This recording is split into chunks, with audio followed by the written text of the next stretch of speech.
But it seemed a very daunting task to do that. And I just stopped after 100 pages. And then I resumed it after all these years when I retired from my UN vocation in New York and came back.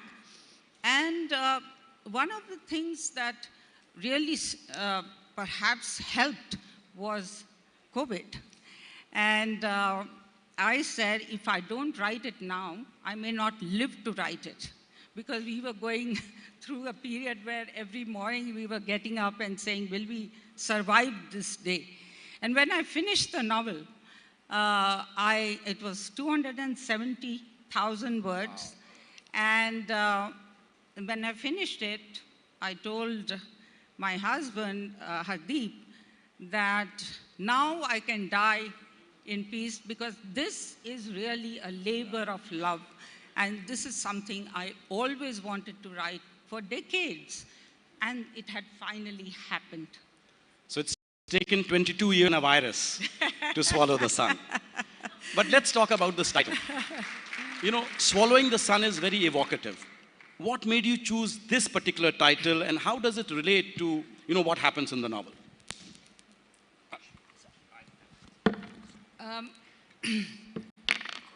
So the title is taken from the very evocative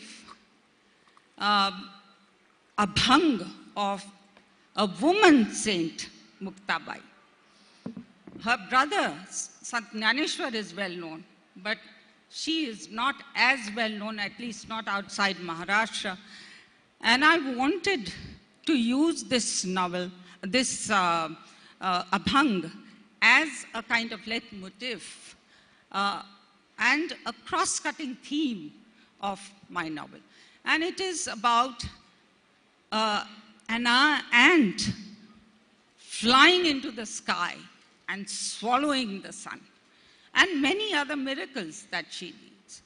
A barren woman giving birth to a son, a scorpion burrowing down to the nether realms, and the Shesh king bowing his head at its feet, and the housefly begetting a hawk, and Muktabai sees and laughs. So that is the kind of allegorical but miracle-making ability of everyone. If you have faith, if you dare, you can do it. And my characters in the novel, most of my characters are touched by that magic of Muktabai, to keep faith, to dare, to persevere, whether they succeed or not, and also face triumph and tragedy. But equally the men, some of the men characters, and in the larger stage of India, it is about how Mahatma Gandhi, Madan Mohan Malviya, Veer Savarkar, every one of those big heroes, even they were trying to dare. They were persevering despite failure, and they were trying to swallow the sun.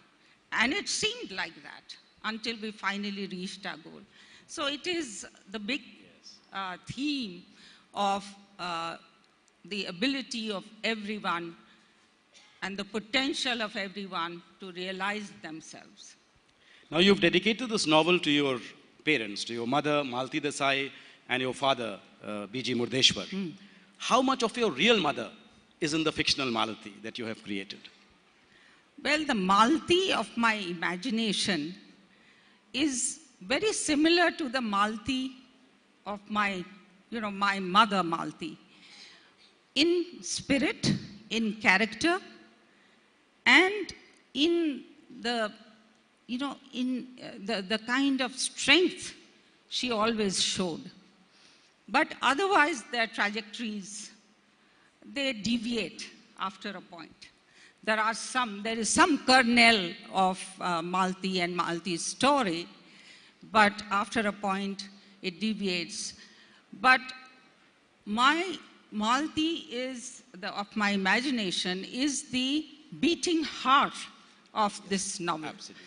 And I've got such wonderful feedback from readers about how they love her, and also how she, from one stage to another, how she dares all the time to cross the boundaries, to cross the Lakshman Rekhas, whether it is this wrestling match with a much bigger boy in her class in school, or whether it is grappling with the dacoits, or whether it is taking on her classmates in Elphinstone College, intellectually battling, and then moving into Banaras, dealing with revolutionaries there, and then also resuming her law studies and, fighting one of the most epic,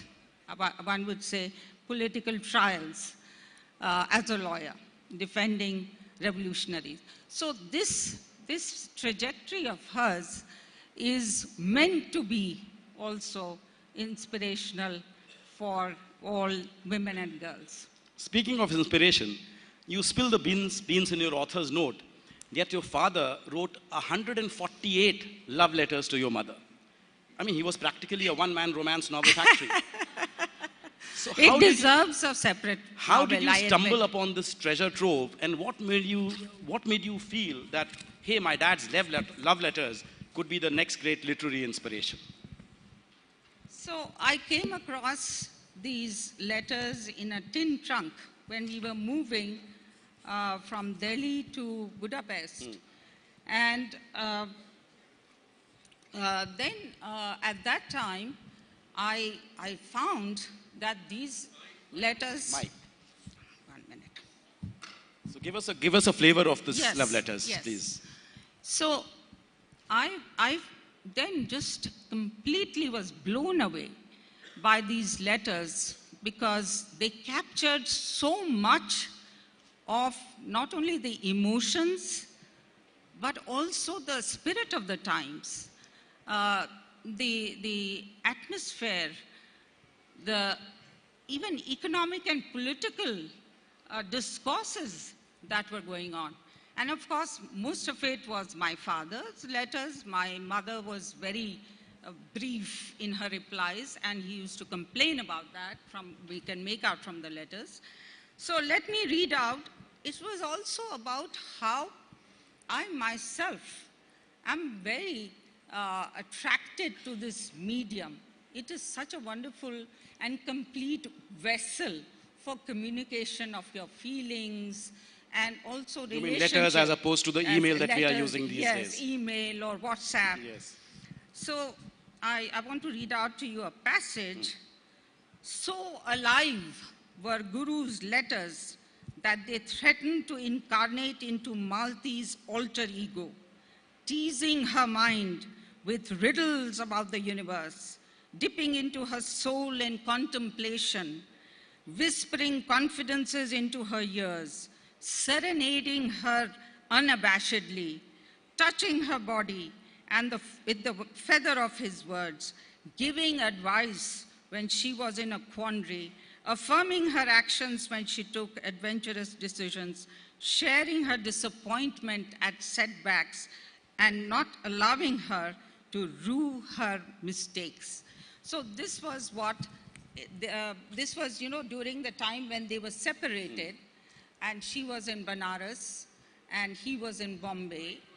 And then this is when this really remote relationship, this became a kind of connection, and that's how he communicated with her. And so there is this letter which I have used from the original, which I would like to read to you. And he says, "It is such a horrid torture for me to wait for a letter that never arrives, or which sluggishly arrives the next morning, if at all. A troubled day, a sleepless night, an anxious heart, an ailing body That is all I gained, dear Malti. How can you be so superbly careless when I'm so punctiliously careful? So actually, he would have loved WhatsApp because it's instantaneous and you get a blue tick as well. But then what happens to the glorious Yes, waiting? I agree. Yeah. Anyway, coming back to the novel, now Malati and Kamla, the two sisters, they are the first women in their family to attend college. So how does education play a role in shaping their perspective and empowering them to challenge societal norms?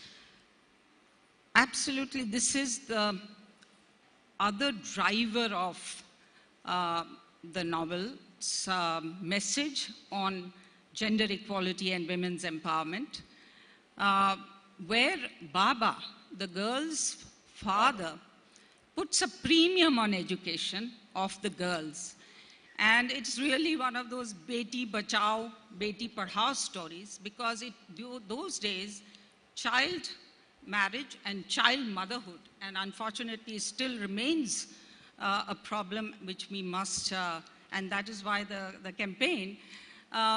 So he did not want his daughters, two of his daughters, to, after his wife's death, to really become, go into the same stream of child marriage and child motherhood. And he said that each one of the girls must, and not only for his daughters, he wanted it for everybody. And he was a campaigner, and he had been influenced by Maharshi Karve and others. And so there was a big campaign that he launched. He lost one Mahabharata on that, but later in this Aikheda, he wins that because he has learnt lessons from the first. So that education of girls is at the core of how these girls, make their way into ashram, the orphanage cum school, and then they move on to Elphinstone College, one of the first girls to finish their study, and then to study law. Then to study law, exactly. And then to go on to have a career, and then become a lawyer. So that whole trajectory is only that empowerment, the path to empowerment and escape from victimhood is what education. And then I quote both Annie Besant and Malviya ji as saying that this is education first. Correct. Because at that time, there was also this dilemma of whether you should be focusing on freedom fight, protesting, picketing, going into jail, or should you be finishing your... So the girls are in that dilemma, and they are told, no, you are women, you are getting this opportunity for the first time. You will also need this education because India will need educated women and men after freedom. So that angle is also there in education. Now this word, you just used the word Lakshman Rekha in answer to the previous question. And I see the same word, Lakshman Rekha, figures at several places in this novel. So what were the Lakshman Rekhas for the women of India a century ago? And do you think some Lakshman Rekhas still exist for the modern Indian woman? Well, one was, of course, the gendered roles and also lack of access to education. They were denied education, especially higher education, but even middle school or sometimes even primary education. The other Lakshman Rekhas were also, of course, relating to how they have a role as wives and mothers, that Vansha Vriddhi is their only duty, that they were the fifth caste. So, there were so many of these gender biases. And there was also the Lakshman Rekha of certain behavior within the family, within society, and whether they could actually go out into the workplace and behave. So many of those boundaries are sought to be, demolished in this book by the characters themselves. Whether it is Malti and Kamla, whether it is Shaila in their school, and whether it is Sarla. The actress, and, yes, the actress. And, yes. and then the actress Veena. So she breaks all these, they break all these boundaries. Even Ambutai, the widow who then, comes back Exactly. to claim her child.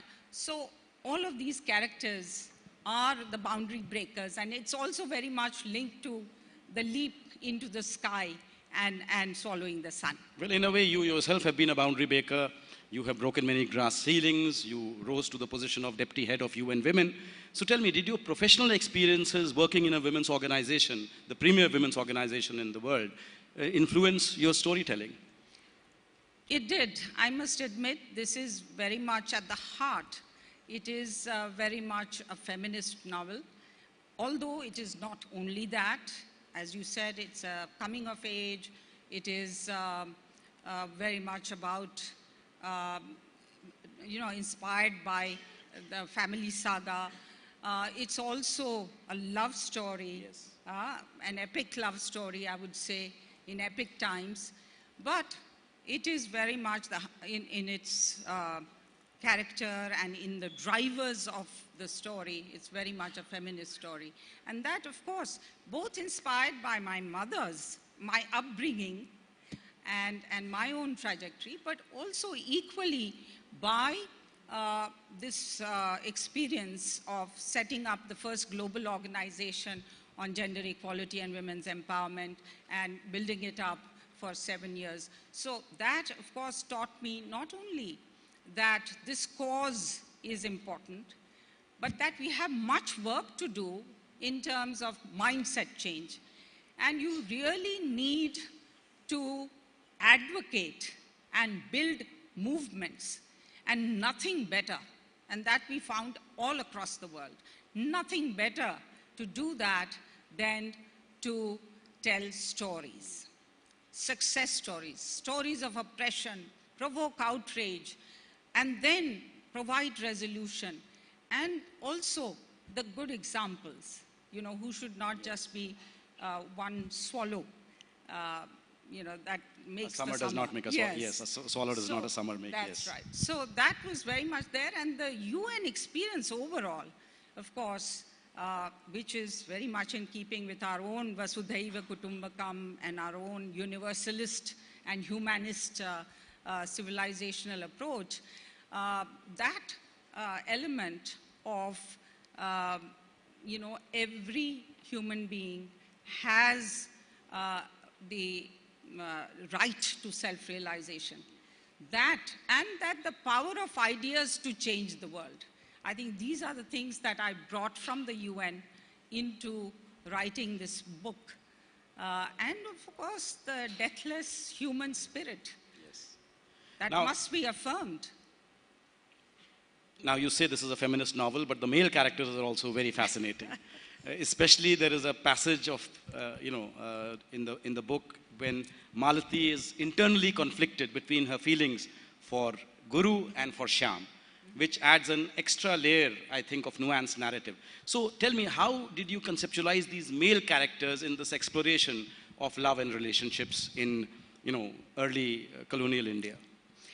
So Guru particularly, but Shyam also in another way, they are the modern young men who are first time coming in touch with women classmates. So that's a very interesting chemistry at work. And I've tried to explore that. And her relationship with Shyam is based on love of sports and tennis. And he's her coach. And he's physically very attractive. And then her relationship with Guru is of a different kind. It begins with friendship and then flowers into love. And I have explored this something which is very intangible called love through both Guru, Shyam, and other characters in the book.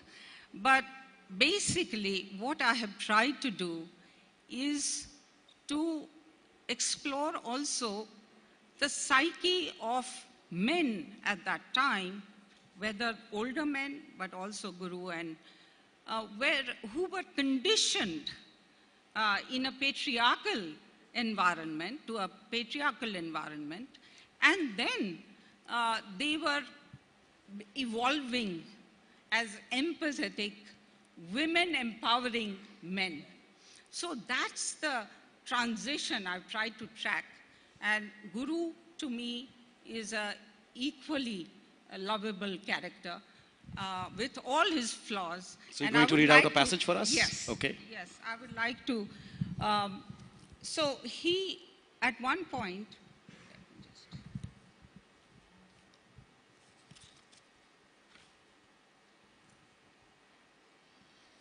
yes, so at one point, he says to, he proposes to Malti, and after that, he says to her that, you know, I'm your devotee. You are installed in the sanctorum of my temple, and I shall be forever your worshipper. And you are. So he elevates her. So, you know, that relationship of worshipper to goddess. And then later, when she feels at some point that he's failing, she confronts him. And this is what firstly Guru says when she accuses him of forgetting his promise. He says, it's you who can't see me. No, sorry. Just 1 minute. No, so he says that I have never failed you. You know, a devotee sometimes forgets to worship, but I have never failed you. But then she says,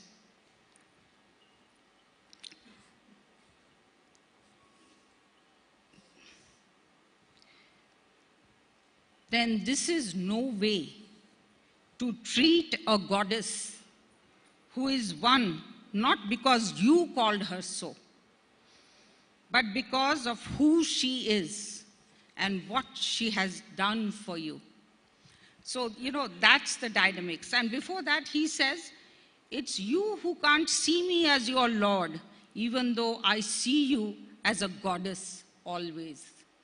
So, you know, this is that play of the Ardhanarishwar, you know, the ego of the man and the woman, and how this play of an evolved equilibrium of man-woman relationship is shown in Guru and Malti's relationship. Of course, Sham is then, you know, becomes secondary later, but this is certainly...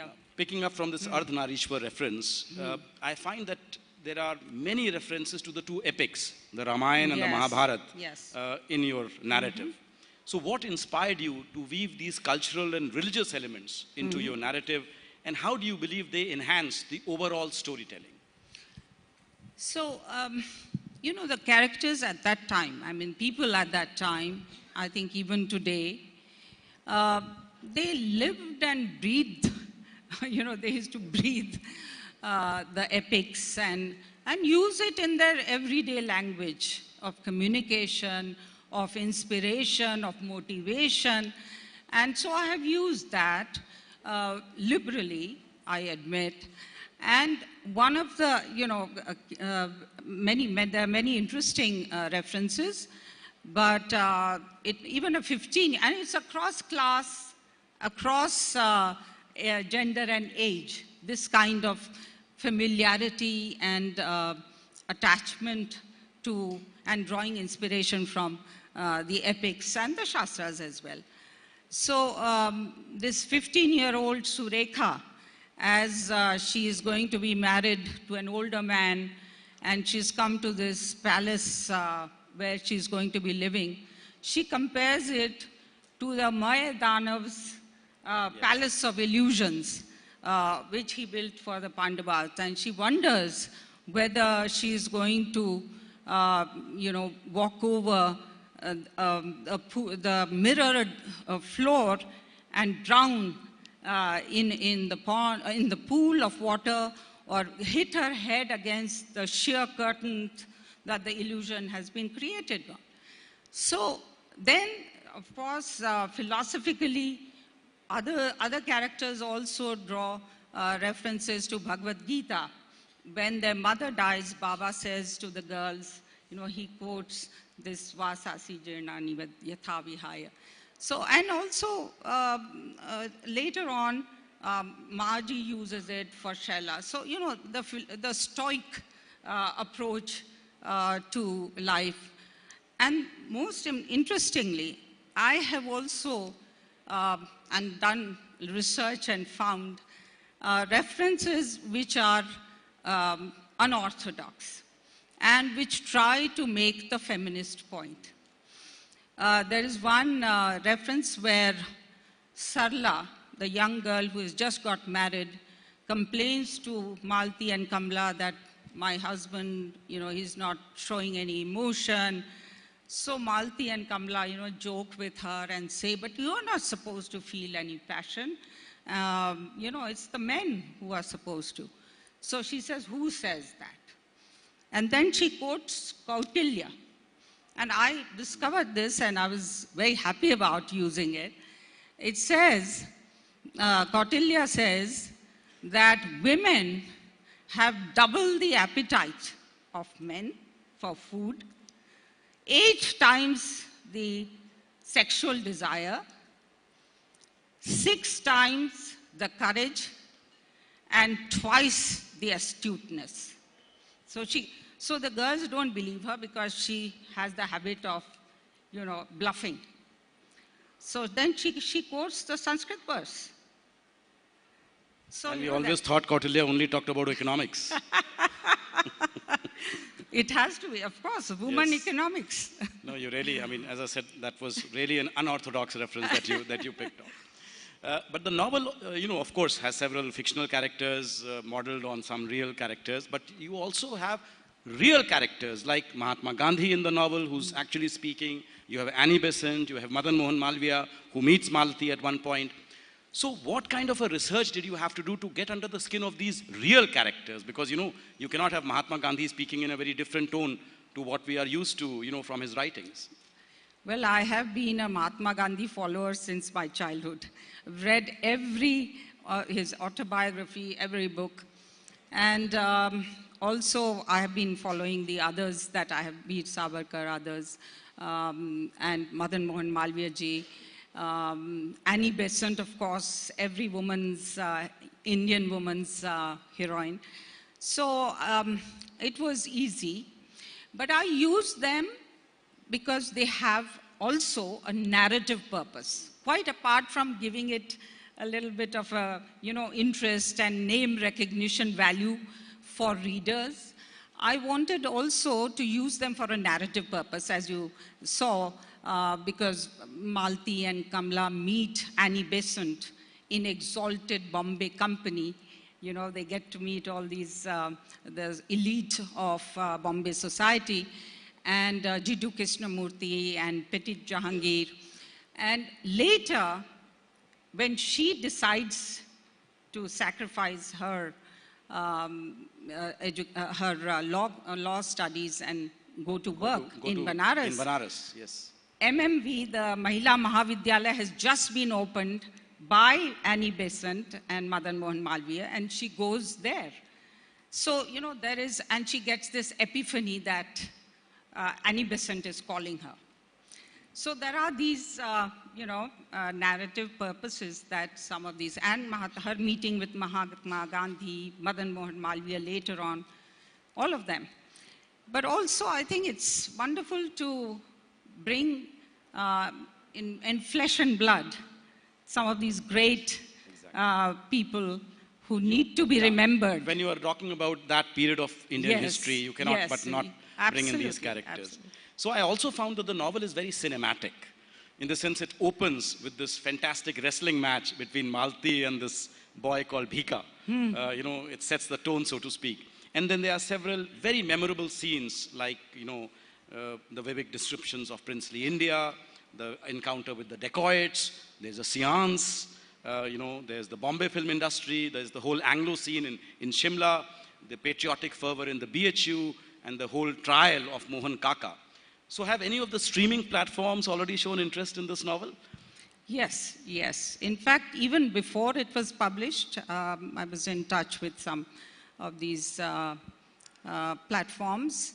And I would very much like that to happen. I agree with you that there's immense potential for it to be, in fact, I calculate that it's about 32, at least 32 so episodes. 3 seasons done. 3 seasons at least, and I have 270,000 original. Yes, exactly. And who will be your choice? Who will be your choice to play Malti?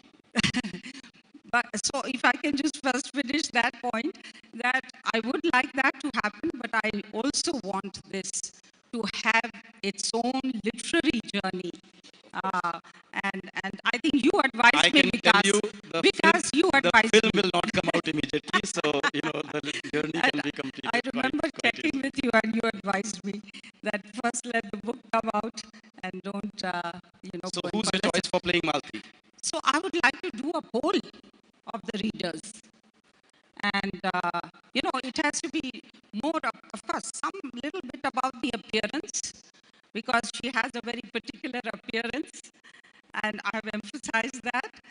But also, it is about the spirit and that aura that she has to emit. So yes, I think we will be doing a poll of who should play Malti. Okay, there's also a lot of poetry in the novel. In fact, much of it has been translated by you into English in full rhyme. It must have been a very, very difficult task. So what challenges did you face in this process of translation to preserve the poetic elements which you are borrowing actually from another language? Yes, this poetry was one of the, for me, it was the soul of this novel. All the poetry that I've used. And many people have now, readers have come back to say that about the musicality of the prose in this book, in this novel. And that derives from the kind of poetry I've used, but also how it infuses into the prose. Yes, it has been a challenge to translate from Marathi, which is a very rich language. And why I used Marathi poetry was that from my childhood, my father used to, every evening, I still have that notebook of his where his favorite poems were written. He used to recite to us every evening these poems, and I have used them. And on the first page of the book, if you see, his handwritten poem of Balkavi, Prem Lake, is there. So I would like, if with your permission, because again, poetry highlights emotions.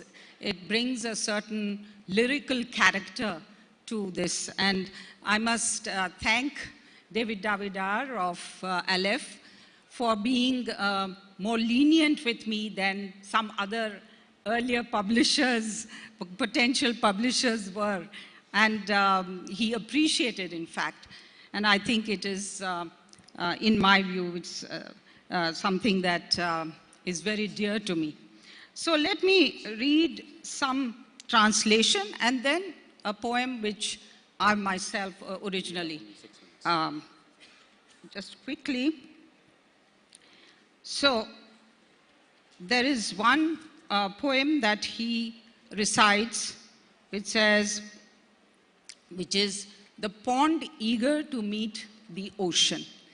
And it is about, he recites it, Guru recites it at on their nuptial night.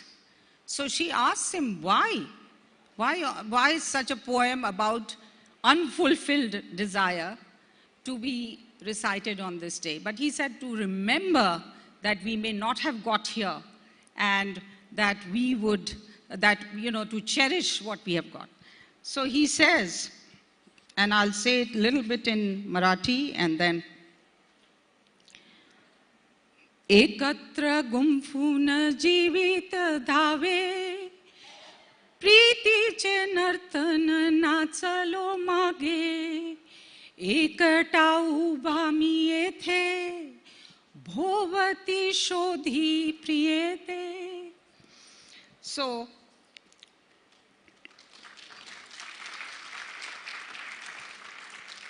thank you. Pulsating with life, intertwined we once flowed, the gift of the dance of love once bestowed.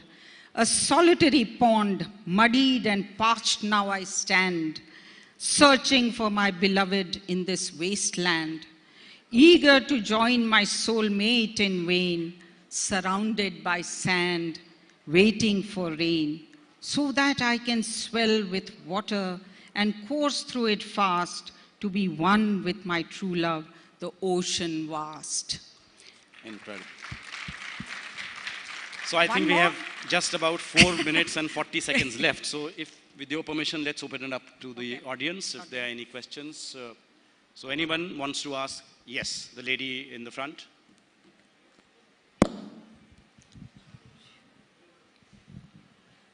It was a wonderful experience hearing you, Lakshminji. I'm so glad you are a feminist, so am I a feminist. And I have worked for women's emancipation and gender equality in Rajasthan for the last 50 years. I find that gender equality we have still not achieved.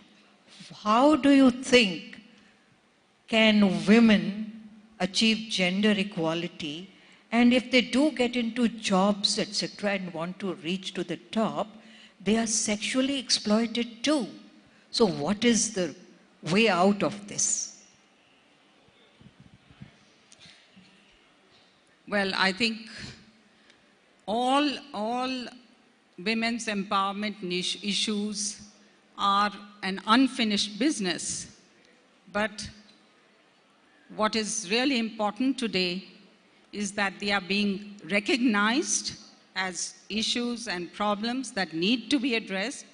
And not only that, there is now a movement both at the ground level, but also at the governmental and policy level to address these issues, laws, policies, and also,